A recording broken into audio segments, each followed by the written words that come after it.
আসসালামু আলাইকুম। সবাই কেমন আছেন? শুরু করতে যাচ্ছি অন্তঃপ্রলা লেখনীতে ফারজানা মনি, পর্ব ৪৬। শিমুল আমতা আমতা করে বলল, আসলে ছোট সুলতান বদনামের ভয়ে কাউরে বলি নাই। পারুল আর মজনু ভাই বিয়া কইরা গ্রাম ছাইরা চইলা গেছে। আরিয়ান কপালের চামড়ায় ভাঁজ ফেলে বলল, হঠাৎ করে ওরা গ্রাম ছাড়লো কেন? না মানে, মজনু ভাইয়ের মা পারুলরে বউ বানাইতে রাজি না, তাই তারা নিজেরা বিয়া কইরা গ্রাম ছাড়ছে। ও, তুই যা এখন। শিমুল আর এক মুহূর্ত দেরি করল না। শিমুল বেরিয়ে যেতেই আরিয়ান গেল বাহিরে। দেখতে দেখতে আশার বিয়েটা সুস্থ মতো হয়ে গেল। মেয়েটা ভীষণ কান্না করছে। একটা মেয়ের জীবনে এই মুহূর্তটা সত্যিই খুব কষ্টের। তবে স্বস্তির বিষয় একটাই, নারী পাচারের কেসটা নিয়ে সীমান্ত আরো কিছুদিন গ্রামেই আছে। তাই আশাকেও গ্রাম ছেড়ে আপাতত যেতে হচ্ছে না।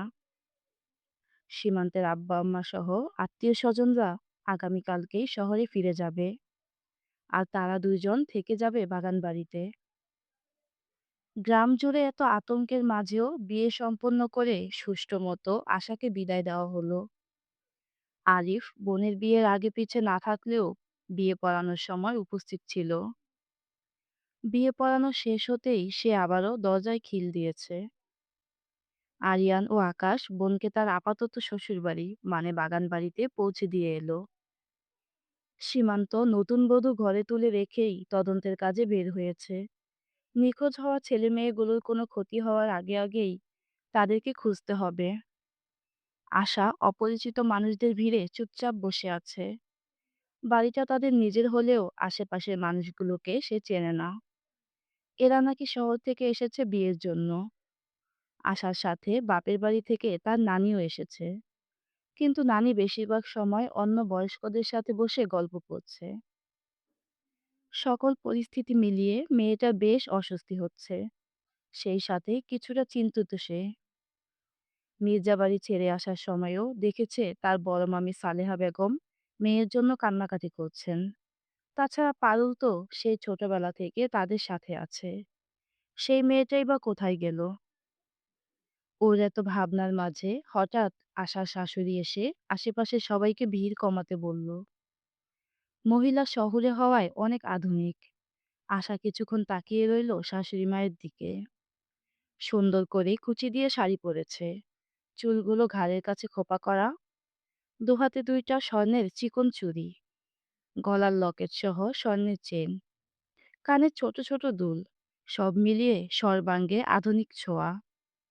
দেখে বোঝাই যায় না ওনার এত বড় একটা ছেলে আছে। এ বয়সে এসেও যেন সর্বাঙ্গে রূপ উপচে পড়ছে। উনি সামনে এসে আশার উদ্দেশ্যে মসৃণ কণ্ঠে বললেন, আশা, তুমি চাইলে এই ভারী শাড়ি গহনাগুলো পাল্টে নিজেকে হালকা করতে পারো। কথাটা শুনে আশা বেশ খুশি হয়েছে। সেই দুপুর থেকে এত এত গহনার সাথে ভারী শাড়ি পরে থেকে সে হাঁপিয়ে গেছে। তাছাড়া আশেপাশে এত মানুষের ভিড় এবং এক জায়গায় দীর্ঘক্ষণ বসে থাকা, সব মিলিয়ে সে নিজেও বেশ অস্বস্তিতে আছে। তাই শাশুড়ি মায়ের কথা অনুযায়ী সাথে গেল। এদিকে ধীরে ধীরে রাত বাড়ছে। গ্রাম জুড়ে বেশ আতঙ্ক। অনেকেই নিজেদের ছেলে মেয়েকে বাড়ি থেকে বের হতে দিচ্ছে না। গ্রামের যে তিনজন মেয়ে হারানো গেছে তাদের মা সন্ধ্যার দিকে এসেও মির্জা বাড়িতে আহাজারি করে কান্না করে গেছে। মজনুর মা তো আরিয়ানের পা ধরে কেঁদে দিয়েছে। অবশেষে উপায় না পেয়ে আরিয়ান মজনুর পরিবারকে আলাদা ডেকে জানিয়েছে মজনু ও পারুলের কথা। মজনুর মা পারুলকে অভিশাপ দিতে দিতে মির্জাবাড়ি ছেড়ে নিজের বাড়িতে গেছে। একদিকে মির্জাবাড়িতে মেয়ে বিদায় দেওয়ার শোক, অন্যদিকে গ্রাম জুড়ে আতঙ্ক। তার সাথে মির্জাবাড়ির ঘনিষ্ঠ আত্মীয় আয়েশার নিখোঁজে পরিবেশ পুরাই থমথমে। সালেহা বেগম মেয়ের জন্য কাঁদতে কাঁদতে সকাল থেকে অনেকবার জ্ঞান হারিয়েছেন। তার স্বামী ও দেবররা মেয়েকে খোঁজাখুঁজির অনেক চেষ্টা করছে। তাছাড়া আশার বিয়ের ঝামেলা শেষ হতেই মির্জাবাড়ির ছেলে এবং কর্তারা কোমর বেঁধে নেমেছে আয়শাকে খুঁজতে। ফরিদা নিজেও অনেক কান্না করছেন ভাইজির জন্য। শাহিদা ও মিহিদা সেই কখন থেকে বড় ভাবিকে সামলানোর চেষ্টা করছে। সোনালি নিজেও আছে শাশুড়িকে সামলানোর জন্য। আঁখি ও পাখি বাড়ির এমন পরিস্থিতিতে গুটিসুটি মেরে এক জায়গায় দাঁড়িয়ে আছে। আলো মামির পাশে বসে আছে চুপচাপ। শিমুল তার পাশেই দাঁড়িয়ে। ধীরে ধীরে রাত গভীর হচ্ছে, কিন্তু এখনো বাড়িতে পুরুষদের ফেরার নাম নেই। তাদের অপেক্ষায় আড্ডা ঘরে বাড়ির মেয়ে বউরা অপেক্ষায় আছে।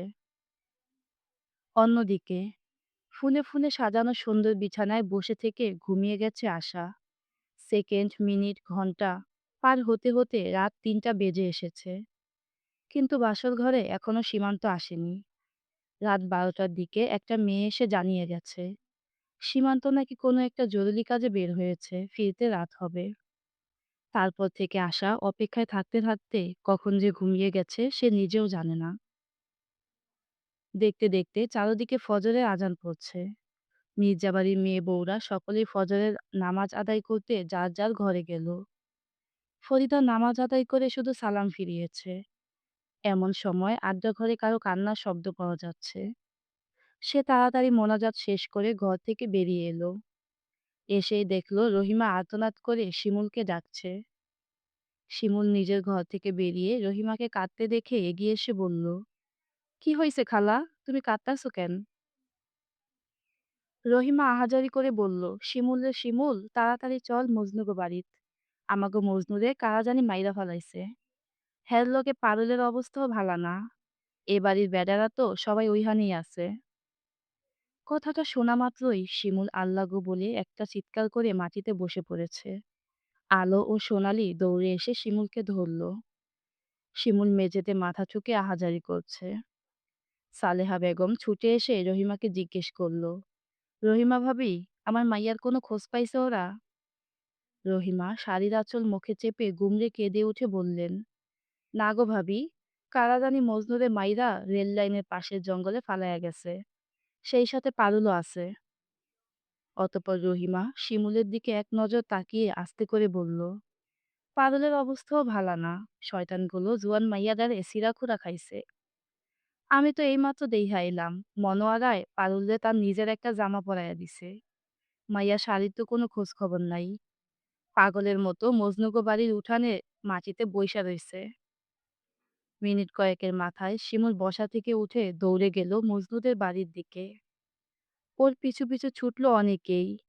বাড়ির গিন্নিরা ঝটপট গায়ে বোরকা জড়িয়ে হাঁটলো মজনুদের বাড়ির দিকে। আলো এক নজর সোনালির দিকে তাকিয়ে বলল, ভাবি, তুমি যাইবা? সোনালি ছলছল চোখে আলোর দিকে তাকিয়ে মাথা উপর নিচ করে সম্মতি জানালো। সেটা দেখে আলো বলল, আমার ঘরে চলো, আমার কাছে বোরখা আছে, দিতাছি। সোনালি আলোর সাথে সিঁড়ির দিকে পা বাড়াবে, তখনই লক্ষ্য করলো বাড়িতে ছোট সুলতান প্রবেশ করছে। মানুষটা সাদা পাঞ্জাবি রক্তে ভরা, চোখগুলো লাল হয়ে আছে। আরিয়ান চুপচাপ চলে গেল দ্বিতীয় তলার দিকে। সেটা দেখে সোনালি নিজেও গেল তার পিছু পিছু। রুমে প্রবেশ করেই দেখলো ছোট সুলতান গোসল করতে ঢুকেছে। তাই সে বাধ্য স্ত্রীর মতো স্বামীর পরিধানের সকল কিছু বিছানার উপর গুছিয়ে রাখলো। মিনিট কয়েকের মাথায় আরিয়ান গোসল সেরে বের হয়েছে। বিছানায় সকল কিছু গুছানো দেখে চুপচাপ তৈরি হয়ে নিল। মানুষটার মনের অবস্থা এখন সোনালি বুঝতে পারছে না, তাই কিছু না বলে চুপচাপ দাঁড়িয়ে আছে। কিছু জানতে চাইলে যদি রেগে যায়। হঠাৎই আরিয়ান ওকে মৃদু কণ্ঠে ডাকলো, স্বর্ণলতা। সব সময় কণ্ঠে তেজ নিয়ে কথা বলা মানুষটা যেন আজ হঠাৎ করেই নেতিয়ে পড়েছে। আরিয়ানের এমন ভারী কণ্ঠে ডাক শুনে সোনালির বুকের ভেতর মোচড় দিয়ে উঠল। সে কয়েক কদম এগিয়ে আরিয়ানের সামনে দাঁড়িয়ে আস্তে করে বলল, আর কিছু লাগবে আপনার? আরিয়ানের কি হলো কে জানে। সে আচমকা সোনালীকে শক্ত করে জড়িয়ে ধরল। স্বামীর বুকে মাথা রাখতেই সোনালী শুনতে পেল মানুষটার বুকে হৃৎপিণ্ডের অবাধ্য ছোটাছুটি। দুকপুক শব্দটা যেন তার কানে এসে বাজছে। আচ্ছা, উনি কি কোনো কারণে ভয় পেয়ে আছে?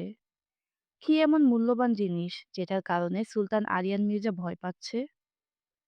সোনালী ভাবলো একবার জিজ্ঞেস করবে কি হয়েছে, কিন্তু পরবর্তীতে ভয়ে আর কিছু বলতে পারল না। কিছুক্ষণ পর আরিয়ান সোনালীকে ছেড়ে দরজা দিয়ে বাহির হয়ে যেতে যেতে বলল, তাড়াতাড়ি তৈরি হয়ে নিচে এসো। খালি বাড়িতে তোমার একা থাকার প্রয়োজন নেই। কথাটা বলেই আরিয়ান আর এক মুহূর্ত দাঁড়ালো না। হেঁটে যাচ্ছিল সিঁড়ির দিকে। আচমকা আলো পিছু ডেকে বলল, দাদা ভাই, আমিও যেতে চাই মজনু ভাইয়ের বাড়িতে। আরিয়ান পিছু না ঘুরেই বলল, বোরকা পরে তোর ভাবির সাথে নিচে আয়।